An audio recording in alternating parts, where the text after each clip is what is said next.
Firman hari ini berjudul syukur yang berasal dari sumbernya.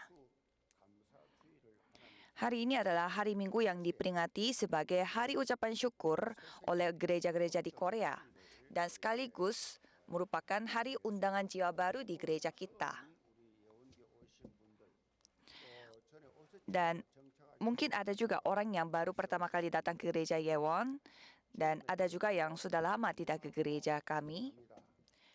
Jadi semuanya kami menyambut dengan sepenuh hati kami. Pasti saudara datang dengan berbagai macam alasan dan tujuan yang lain. Tetapi hal yang paling yakin adalah saudara adalah orang yang sangat diperhatikan oleh Tuhan Allah.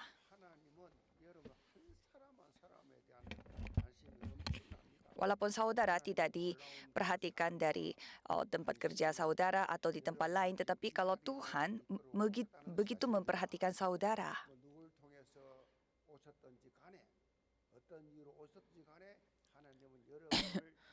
Jadi saudara datang melalui siapa dan dengan alasan apa tidak Tuhan peduli. Yang penting Tuhan mementingkan saudara sekarang ada di tempat ini.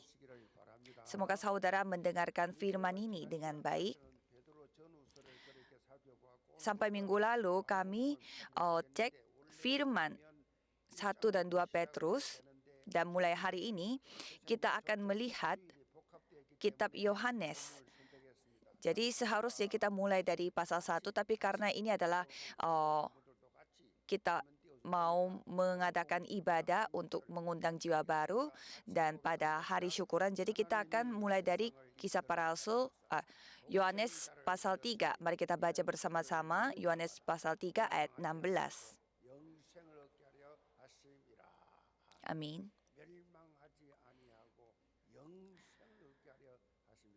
Jadi supaya tidak binasa melainkan beroleh hidup yang kekal.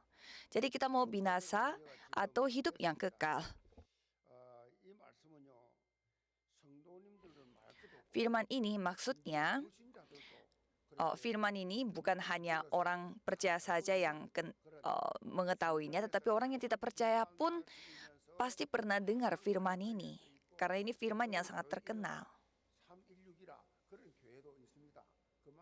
Sampai ada juga gereja yang namanya gereja 316 karena mereka mementingkan Yohanes 3:16 ini. Jadi alasan saya memilih firman Yohanes 3:16 ini adalah karena ini adalah sumber dari segala rasa syukur kita. Biasanya alasan kita bersyukur itu harus kita mendapatkan sesuatu pada saat kita mendapatkan sebuah keuntungan. Dan sekarang masa ujian nasional untuk anak-anak SMA Korea, mungkin bagi mereka berkat adalah mereka itu sudah lulus ujiannya. Atau misalkan kalau karyawan, dia mendapatkan peningkatan jabatan. Atau kalau pengusaha, mungkin pada saat mereka berhasil kontrak, mereka bisa mengucap syukur. Dan ada juga orang yang sudah mengalami begitu banyak hal yang baik untuk dirinya, tetapi tidak bisa bersyukur. Ada juga orang yang jarang sekali yang mengatakan bersyukur. Coba saudara juga cek diri. Betapa sering saudara mengucapkan bersyukur dan juga berterima kasih. Sejujurnya, kita bersyukur dalam kehidupan sehari-hari itu secara fisik dan juga secara mental pasti sehat.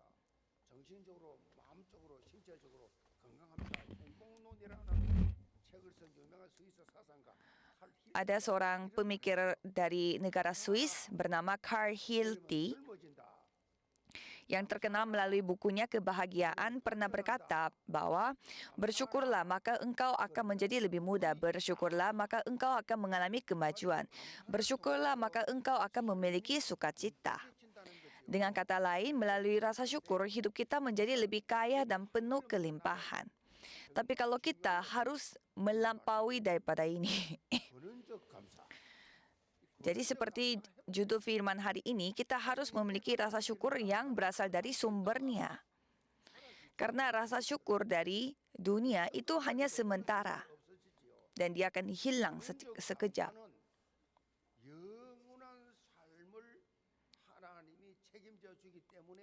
Dan kalau rasa syukur yang dari sumbernya, itu karena Tuhan yang menjamin semuanya.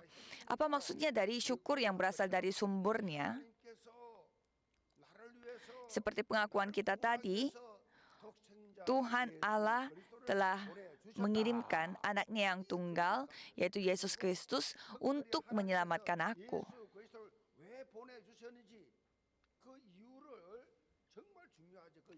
Jadi ini sangat penting mengapa Tuhan mengirimkan Yesus Kristus. Supaya kita tidak binasa. Supaya kita diberi hidup yang kekal. Mengapa hidup yang kekal itu penting? Karena manusia itu bukan hanya memiliki fisik saja. Pada saat kita hidup di bumi ini dan setelah kita mati, kita bukannya selesai begitu saja. Karena manusia bukan binatang. Manusia bukan hanya memiliki fisik, tetapi memiliki roh. Hanya manusia yang memiliki roh. Jadi roh ini, jiwa ini adalah hal yang kekal. Jadi kalau manusia itu sudah tidak ada lagi di dunia ini, mati, itu bukannya dia hilang begitu saja, tetapi itu terpisahnya rohnya dia dengan fisiknya dia. Hanya manusia yang begitu saja. Jadi fisiknya akan kembali ke tanah, dan kalau roh, kita akan pergi ke suatu tempat. Pasti saudara juga sering dengar dari YouTube tentang orang yang mati dan mereka pergi ke mana.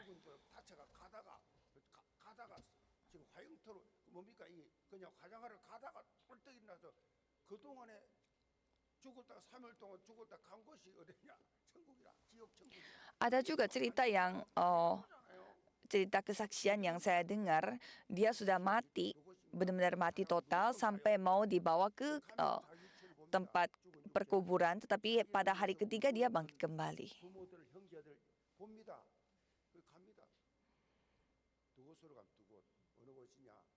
Jadi orang yang sudah mati, dia akan pergi ke mana?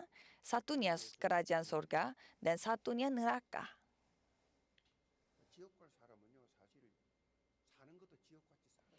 Tapi kalau orang yang pergi ke neraka, bukannya nantinya pergi ke neraka setelah kematian, tetapi sekarang pun hidupnya pasti seperti neraka.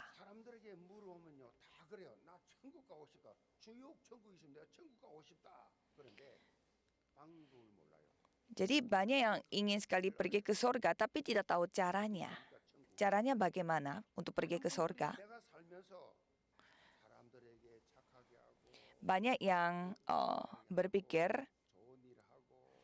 kalau saya melakukan suatu hal yang baik, yang bersifat etis, moral, atau filosofis, pasti saya bisa pergi ke kerajaan surga karena saya hidupnya rajin, jujur. Jadi mereka berpikirnya abstrak seperti itu. Tapi hal yang menakjubkan adalah semakin baik dan semakin jujur,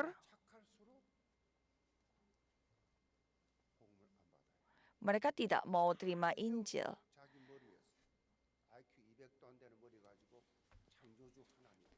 Jadi semakin pintar, susah terima Injil karena mereka menghakimi firman Tuhan. Tapi Alkitab tidak mengatakan bahwa kita dapat masuk surga melalui ajaran agama yang bersifat etis, moral, atau filosofis seperti yang kita pikirkan. Etis, moral, filosofis dengan filsafat tidak bisa. Surga bukanlah hasil dari perbuatan baik manusia seperti pelayanan, sedekah, atau usaha dan latihan manusia apapun.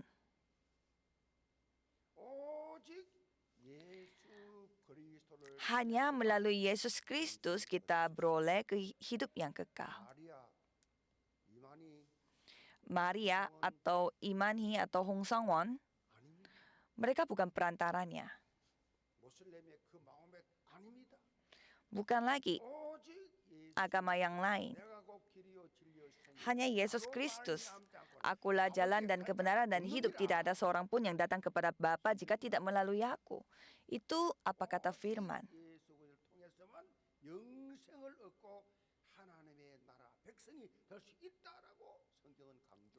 Jadi Alkitab menegaskan bahwa hanya di dalam Yesus Kristus saja yang kita dapat beroleh hidup yang kekal.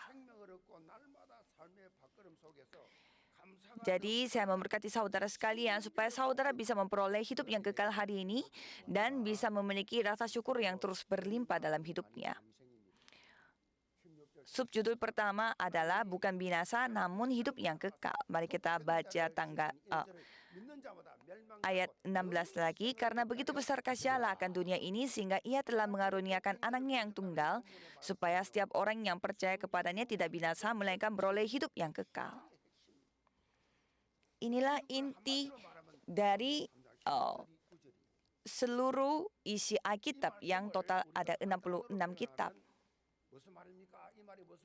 Jadi dengan satu kata ini dikatakan Injil. Injil artinya berita yang baik.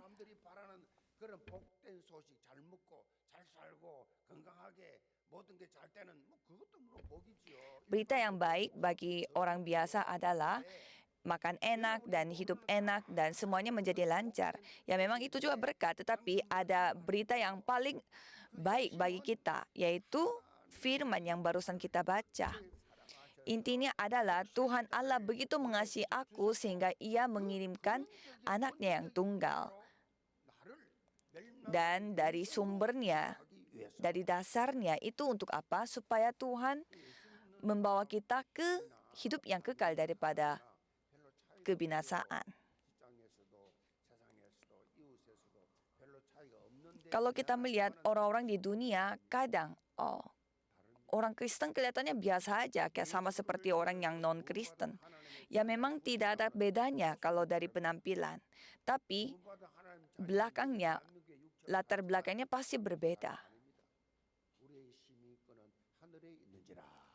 Jadi kita itu warga kerajaan yang mana, yaitu warga kerajaan sorga. Bukan untuk binasa, tapi untuk membuat kita tetap hidup.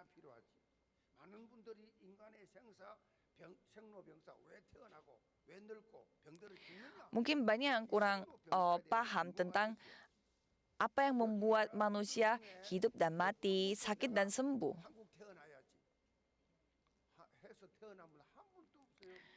Apakah di sini ada yang menentukan saya mau lahir di keluarga ini atau dengan orang tua itu? Kita tidak bisa memilih. Dan kita lahir di dunia ini bukan karena kita mau, tapi ya kita terlahir begitu saja. Dan kita semakin bertumbuh dan menua, dan di dalam proses itu, di dalam perjalanan itu, kita mengalami berbagai macam hal. Bisa saja kita kena penyakit dan mati.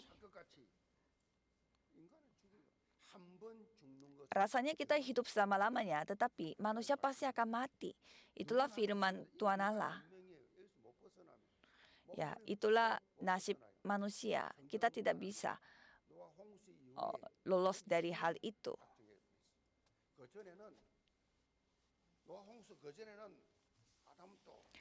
Sebelum ada kejadian baterainya Nuh, manusia bisa hidup lebih dari 200 tahun.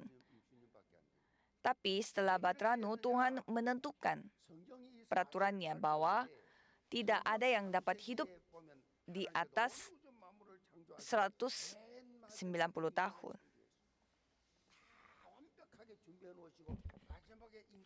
Tuhan menciptakan semua ini, yang langit dan bumi ini semua, dan baru menciptakan manusia pada hari terakhir.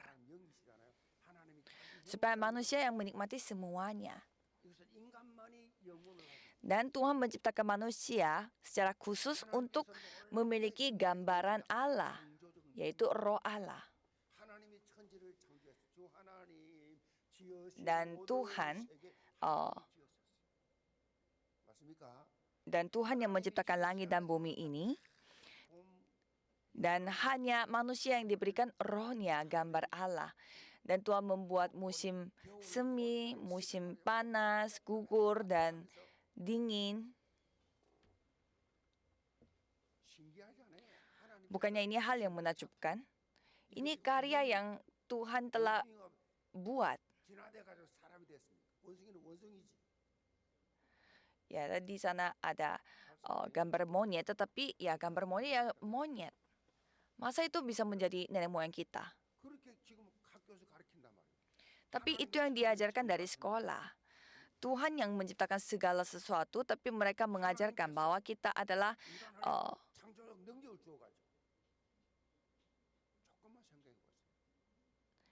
dan dikatakan kita adalah Homo sapiens yang terus berkembang sampai menjadi manusia.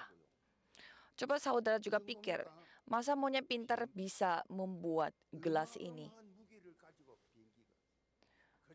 Pesawat aja sebesar itu dengan seberat itu, tapi kok bisa terbang? Itu semua kemampuannya siapa dibuat menjadi demikian? Yaitu manusia. Sampai nuklir dan AI, manusia yang membuatnya, tetapi lebih pintar daripada manusia. Siapa yang membuatnya? Yaitu manusia. Caranya bagaimana? Dengan kemampuan menciptakan sesuatu yang Tuhan kasih. Jadi itulah kemampuan Tuhan yang tak terbatas. Karena kita mirip akan firman, akan Tuhan Allah. Karena Tuhan berfirman kepada kita bahwa kita yang harus memerintah atas segala hal yang ada di dunia ini.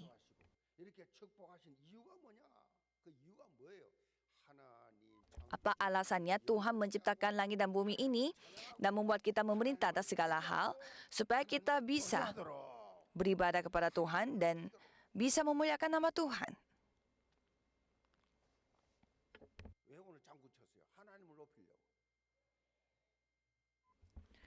Jadi kita melakukan semua ini untuk memuliakan nama Tuhan. Kita memakai instrumen ini dan itu, pakai musik untuk menyenangkan hati Tuhan. Itulah berkat terbesar yang dilakukan oleh ciptaan Allah, yaitu kita manusia. Tapi suatu hari, manusia yang telah menerima kemampuan dari Tuhan Allah menjadi sombong.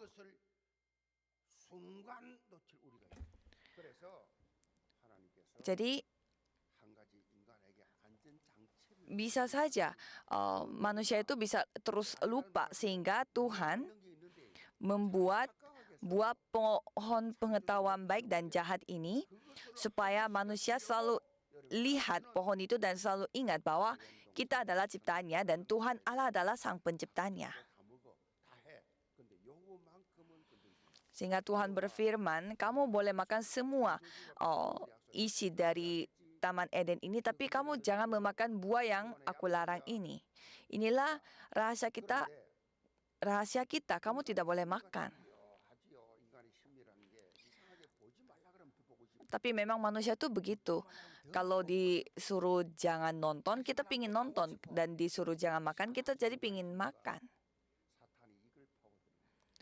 Dan saya lihat, kayaknya setan itu yang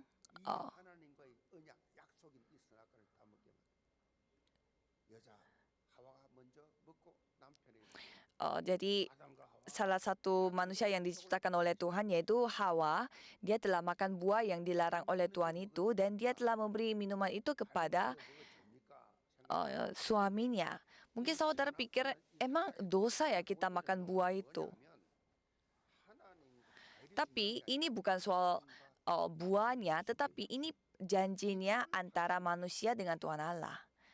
다시 말하면 하나님 창조주 하나님께 대드는 거예요.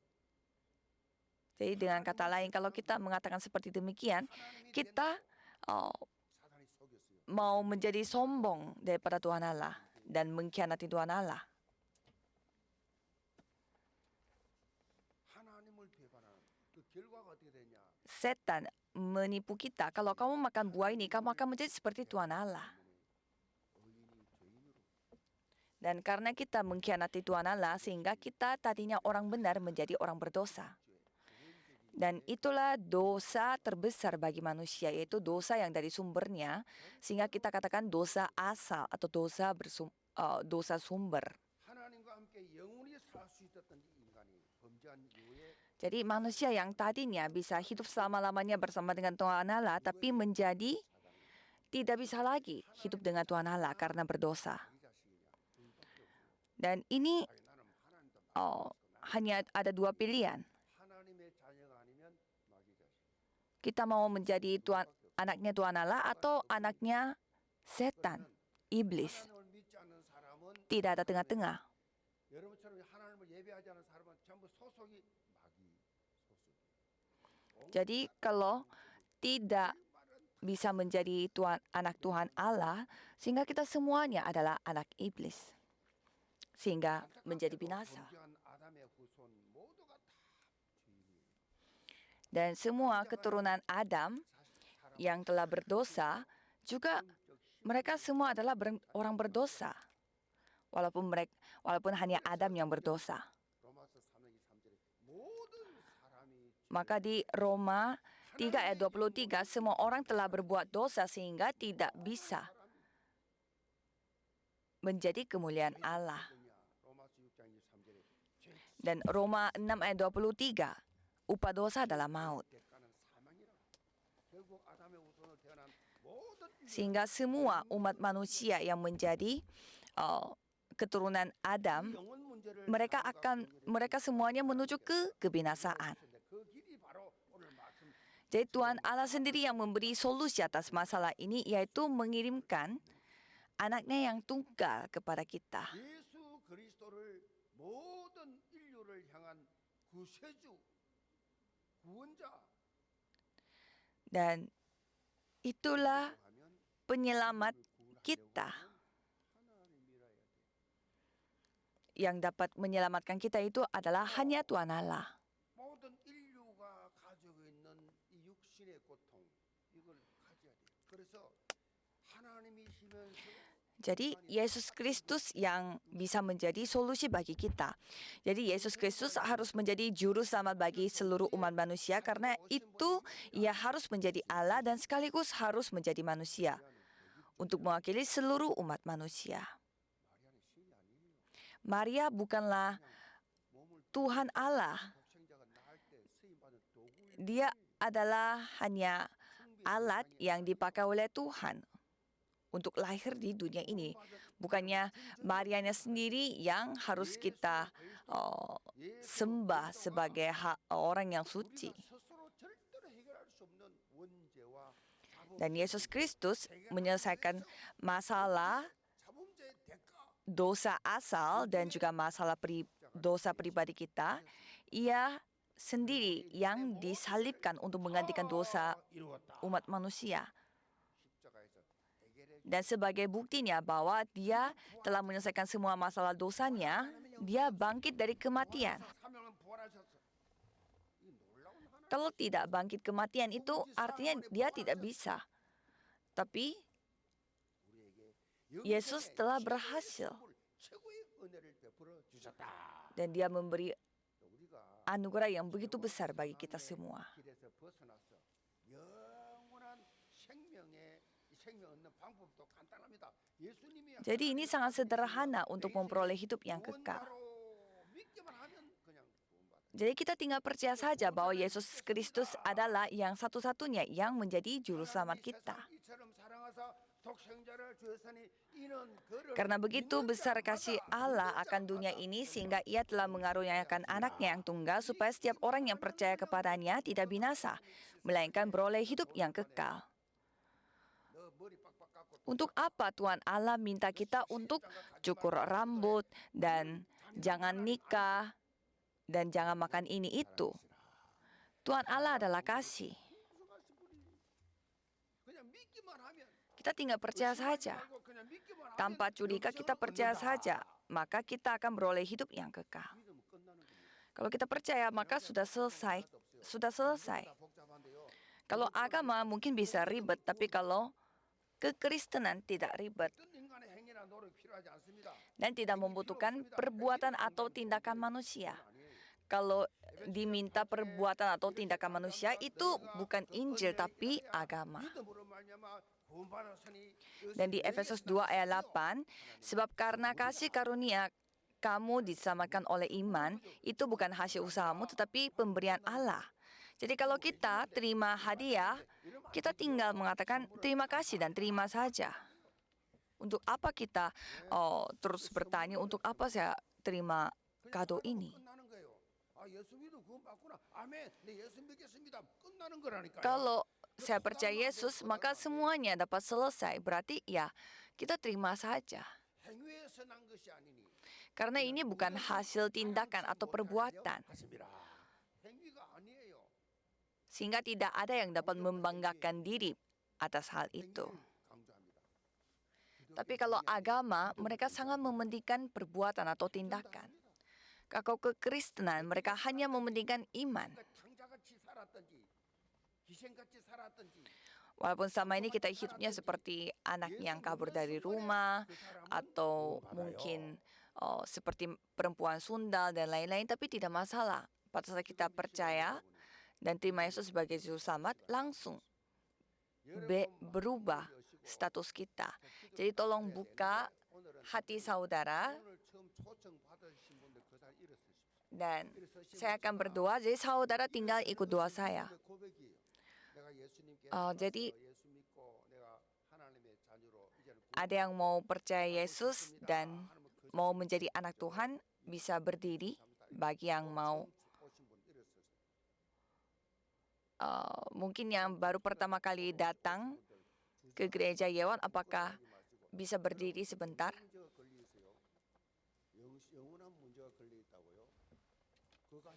Ini soal hidup yang kekal. Mari kita jangan terlalu gengsi atau apa, karena ini soal hidup yang kekal.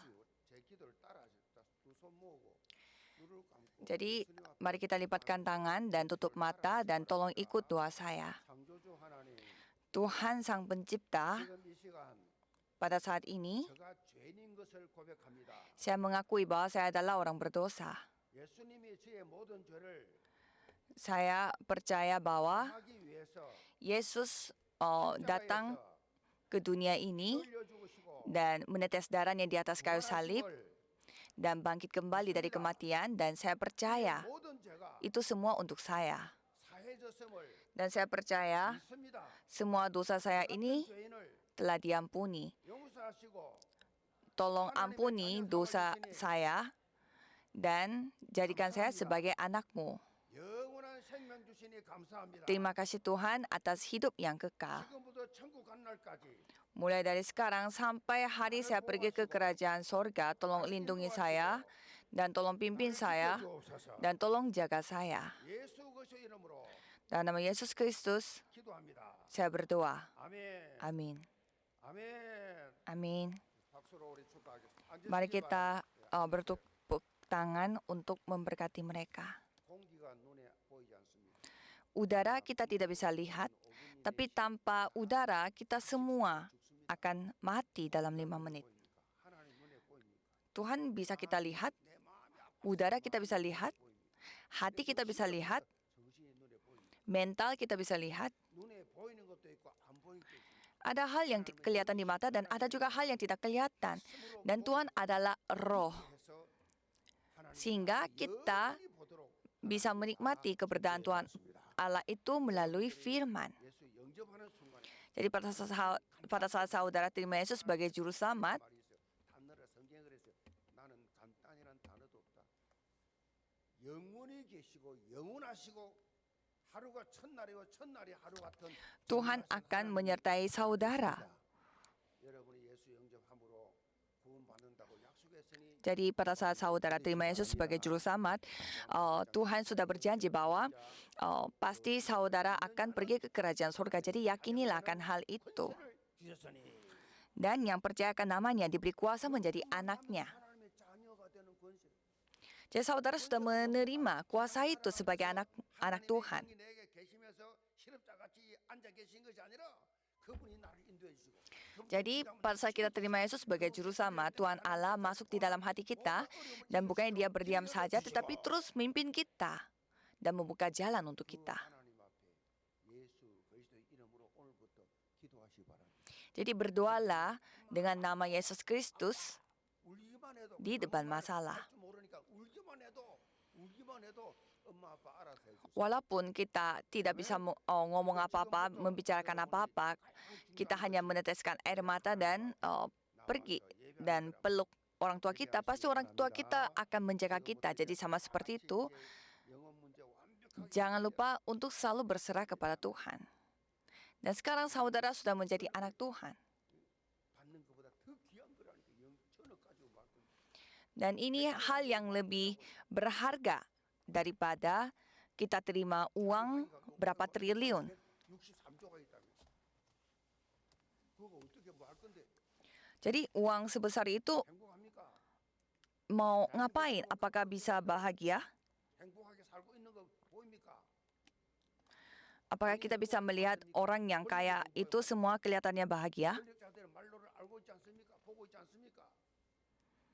Kan kita bisa melihat bagaimana hidupnya orang-orang yang kaya. 가진 자가 최고의 행복한 점 되시기 바랍니다. Jadi orang yang memiliki hidup yang kekal itulah orang yang paling bahagia. 때문에 영적으로 채워지면 육신적으로 없어도 아무 상관없어요.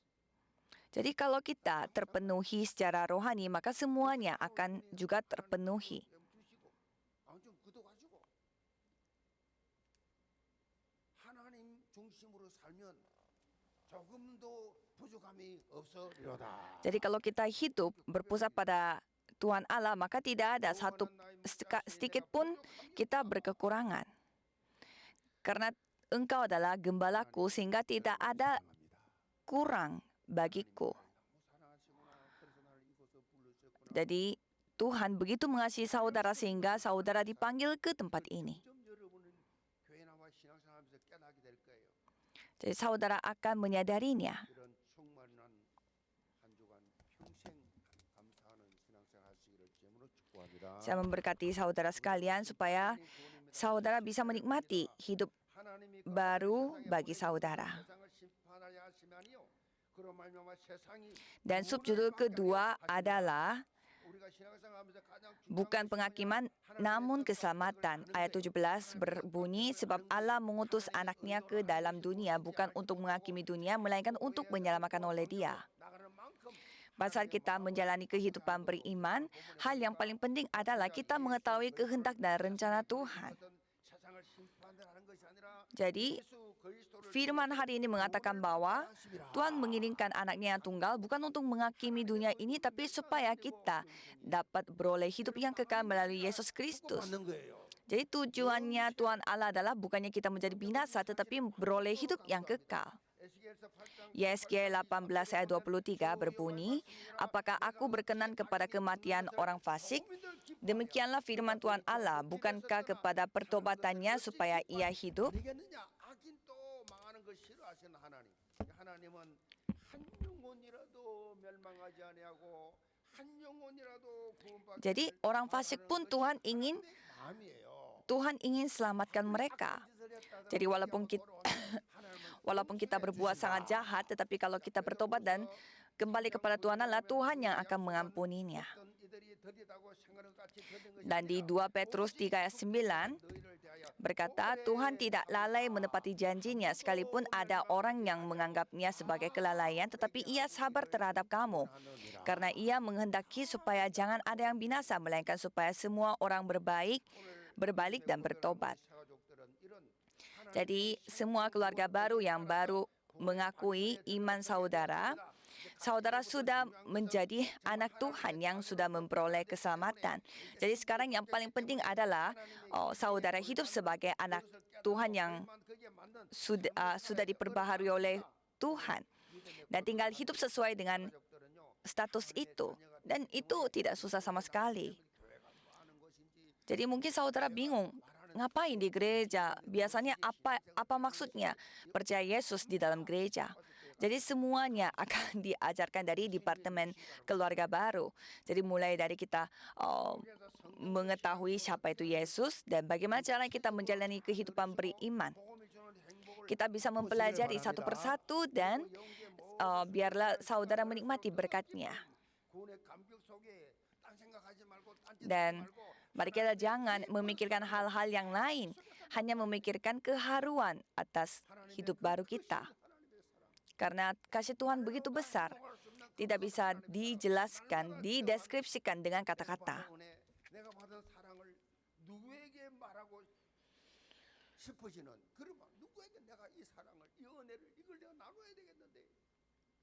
Jadi kalau saudara merasa ingin sekali untuk membagikan anugerah ini, ya pasti saudara tinggal bicarakan saja.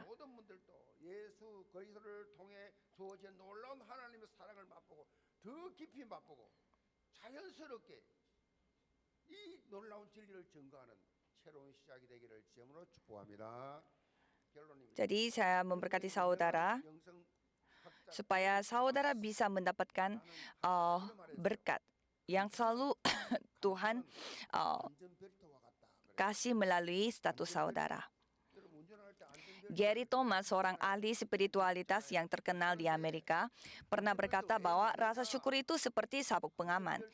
Karena pada saat kita nyetir, sabuk pengaman memang kadang terasa repot, tapi kenapa kita tetap harus pakai? Karena kita tidak pernah tahu kapan kecelakaan bisa terjadi. Jadi pada saat tidak ada kecelakaan, semuanya terasa baik-baik saja. Tetapi pada saat kecelakaan terjadi, perbedaannya sangat besar. Itulah sebabnya mengenakan sabuk pengaman menjadi aturan dalam lalu lintas. Dalam kehidupan rohani, rasa syukur adalah sabuk pengaman kita. Orang yang terbiasa hidup dengan rasa syukur itu menunjukkan perbedaan ketika masalah datang. Mereka lebih cepat merespons dan lebih cepat pulih. Jadi, karena mereka adalah orang yang selalu memiliki rasa syukur yang terus berlimpah-limpah, jadi tidak ada masalah bagi mereka. Ya, masalah pun bisa cepat ditangani. Jadi saya berharap semoga saudara tidak ngantuk secara rohani, tetapi selalu terjaga-jaga dan menantikan pimpinan Tuhan Allah sehingga setiap hari mendapatkan semangatnya yang datang dari Tuhan Allah. Mari kita berdoa.